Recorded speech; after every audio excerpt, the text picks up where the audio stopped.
Okay.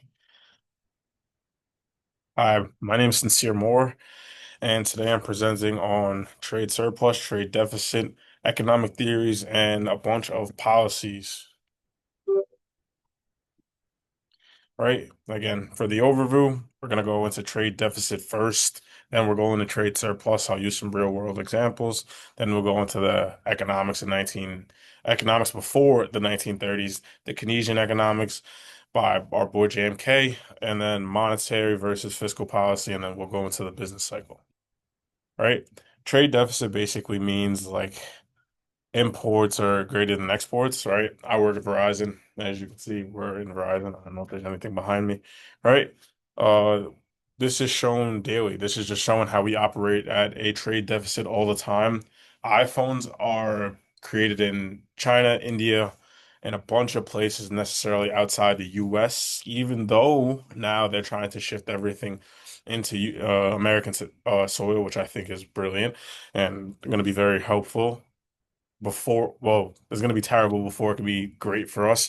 But again, just showing that we operated this trade deficit. All these phones are produced elsewhere, and it's basically supporting somebody else's economy rather than our own. And this is the same case when it comes to cars and vehicles and everything like that. And there's a demand on these things, and it's always been a demand on foreign goods in America and in the world necessarily. Like, a lot of us were into clothes and everything like that. We want Louis Vuitton bags, we want Chanel, these fragrances that are created elsewhere and everything like that. And these aren't things that are necessarily created in American soil, but they're luxury items that drive demand. Just to show that we operate at a deficit, this is the relation that I could bring up to it, right?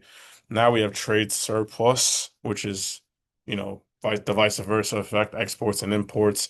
The best way that I think about this, again, sorry to tie my job into it so much, is Verizon, right? Telecom software is used everywhere. And it's the same thing that we use to communicate with people in other countries and everything like that. And that's where we're kind of sending that out more than we're taking it in, right? Um, it's for cyber security tools and then just for sales in general, like, people in Verizon selling phones to people in different countries and everything like that. These sales are just basically being brought in back into the market, right? Digital services basically run at a deficit, understand, but also just the service itself, like the cellular service, 5G, 4G, LTE, and everything like that. These are things that Verizon necessarily exports to other places. Right? This again is going back into my theory about the trade position, how we operated a deficit. It's a long-term deficit, you know. A lot of people like myself, I don't go and say I want a Nissan Altima. I want I want a BMW, I want an Audi. I want something that's definitely not produced here. And I'm definitely a part of the reason why we operate at a deficit, but it's just how it is, you know. The prize makes it the exclusivity and everything makes it possible and makes the demand. So we operate at a trade deficit, like, and this is the same case. A lot of things aren't produced here, so the money definitely does leave the economy.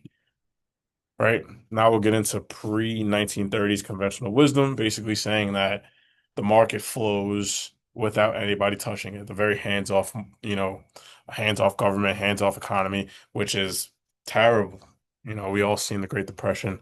I have parents who lived through the Great Depression who they say how horrible it is and everything like that. And we'll just go into that a little bit deeper, right? Problems with this classical theory is the Great Depression basically challenged this drastically. Unemployment remained at its all-time high. People couldn't afford to hire anybody else. So spending collapses where there's no economic flow. We can't necessarily do anything. And then tying into the last video presentation, we need to spend money in order to basically make somebody else's money. Economic flow is crucial when it comes to that. The Great Depression challenged the Keynesian economics theory, which is basically you leave it alone and everything will be all right. That is completely false, right? Demand drives economy, right? When people want to buy, people spend and everything like that. That is when everything flows. The government intervention during these downturns helped out. They lower interest rates, they make it more affordable to buy things that could definitely benefit the the kind of economy. They can make tax cuts, they can make changes to interest rates, they could higher minimum wage, basically just to regulate everything, right? And then that goes into our theory of monetary policy. right? Monetary policy is controlled by the Federal Reserve. The Fed raises or lowers interest rates based off what's going on in the world right now, right? Lower interest rates are going to make loans cheaper. It's going to make houses more affordable, vehicles more affordable, and everything, right? The higher rates slow inflation, and basically this affects everything from for me, especially like we have people who work in business, like businesses where they're in sales, they're merchandising companies, right? And then there's certain quarters where they're able to, handle things, and then you see them scrambling in certain quarters. Basically, just saying like whenever things are like basically slow, it's going to slow down their spending, which slows down my money as well, and it just goes hand in hand at the monetary policy. And when the Fed's controlling everything, right? They know what they're doing in terms of when people are going to spend money, when people aren't going to spend money.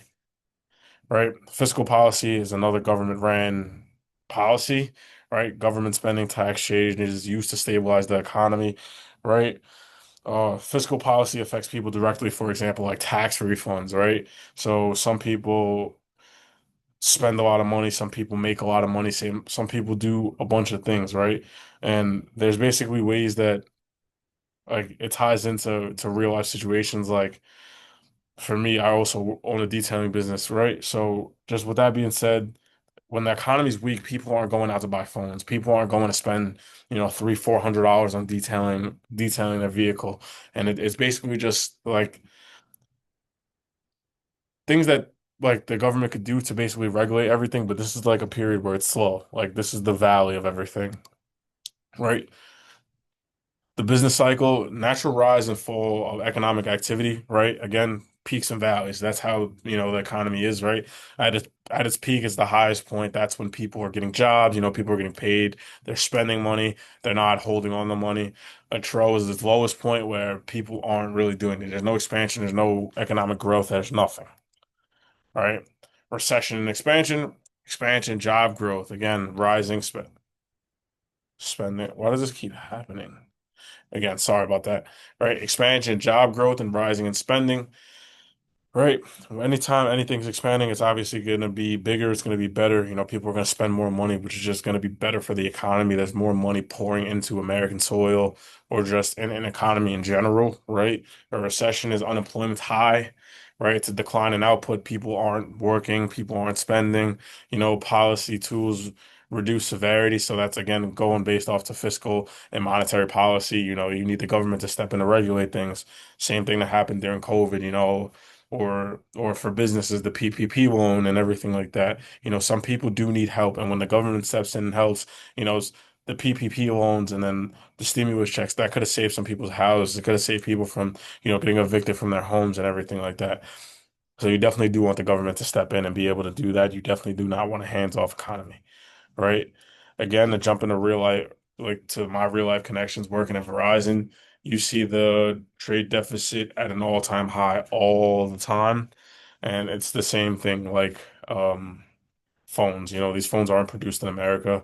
Basically, anytime somebody comes here, even though it is necessarily contributing to our economy. It's not as much as it's contributing to China's economy or India's economy because these phones are imported in. We get these phones in and everything like that. And because we rely so heavily on imports, like right now is a time where we have no phones. I have no phones to sell. I'm in the back of my store doing schoolwork because I can't sell phones because they're all sold out till the middle of December, right?